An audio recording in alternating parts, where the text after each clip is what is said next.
जय माँ आदिशक्ति। आज हम नंबर 7 के बारे में बात करते हैं। नंबर 7 आपके डेट ऑफ बर्थ में अगर डेट में है, मंथ में है या ईयर में है तो आप बहुत ही लकी हो, आप किस्मत के धनी हो।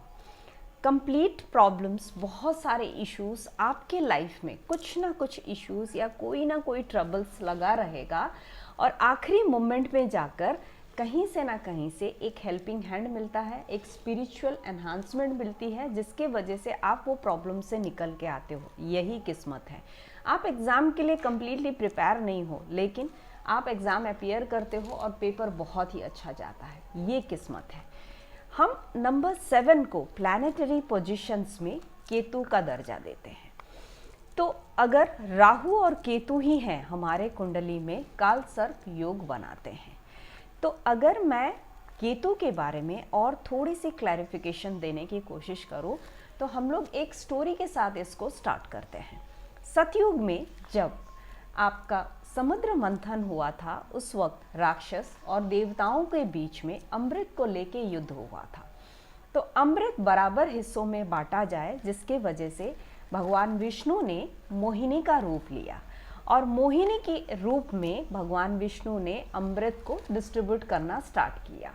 यहाँ जब देवता एक लाइन में बैठे थे, असुर बैठे थे, तो देवताओं को भगवान विष्णु ने, मोहिनी ने अमृत पिलाया और जितने सारे राक्षस थे उन्हें सोमरस पिलाया। अब यहाँ स्वरभानु जो था वो बलि का सेना नायक था, बहुत ही चालाक था। तो उसे महसूस हुआ कि यहाँ कभी भी आज तक देवता हमारे साथ न्याय नहीं करते हैं, कुछ ना कुछ छल करते ही रहते हैं। तो वो वहाँ से उठकर आकर देवताओं के लाइन में बैठ गया। सूर्य और चंद्रमा के बीच में बैठा हुआ था। तो जब मोहिनी ने स्वरभानु को अमृत पिलाया तो सूर्य और चंद्रमा को ये पता चल गया कि ये तो राक्षस है, देवता नहीं है।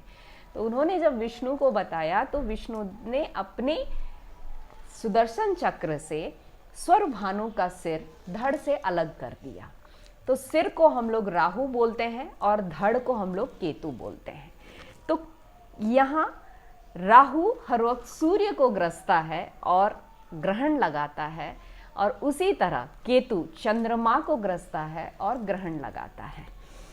तो अब केतु का ड्यू टू सर नहीं है तो इनके अंदर बहुत अच्छे लॉजिक होती है। ये लोग डीप रिसर्च तक जाते हैं, बहुत ही डीप तक जाकर लॉजिकल रीजनिंग प्रूफ करके सच्चाई को सामने लेके आते हैं। हाईली इंट्यूटिव होते हैं ये। इनका सर नहीं है जिसकी वजह से इनके पास सारी क्वालिटीज़, सारी एनहांसमेंट रहने के बावजूद ये इनके अंदर वो कॉन्फिडेंट लेवल डाउन रहता है। ये खुद अकेले बिजनेस रन करना बहुत मुश्किल होता है क्योंकि ये खुद कंफ्यूज रहते हैं। तो इन्हें एक गाइडेंस या इनके साथ कोई एक पुश करने वाला रहे तो ये बिजनेस में नंबर 1 पोजीशन को बहुत आसानी से अचीव कर सकते हैं। नंबर 7 ही वो 7 ही वो नंबर है जो किस्मत के धनी हम लोग कहते हैं। इसका मतलब इनके अंदर वो मल्टीटास्किंग एटीट्यूड है, इंट्यूशन है, कैपेबिलिटीज़ हैं, मीनिंगफुल ट्रैवल्स करते हैं नंबर 7 वाले। अगर आपके डेट ऑफ बर्थ में नंबर 7 बैलेंस फॉर्म में है, आप स्पिरिचुअल रहोगे, इंट्यूटिव रहोगे, रीजनिंग और लॉजिक के साथ काम करोगे, मीनिंगफुल ट्रैवल्स करना बहुत पसंद होगा आपको।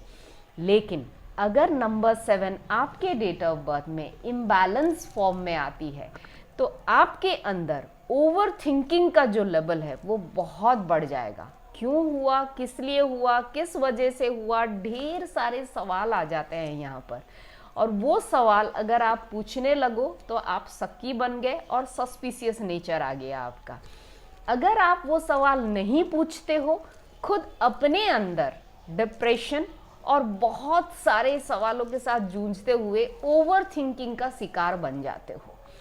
तो यहाँ पर हम लोग बोलेंगे जिस किसी के डेट ऑफ बर्थ में इम्बैलेंस फॉर्म में नंबर 7 है, instability in personal life as well as in professional issues भी आते हैं और मीनिंगलेस ट्रैवल्स, अननेसेसरी ट्रैवल्स करना, बहुत ट्रैवल्स करना इन्हें पसंद आएगा।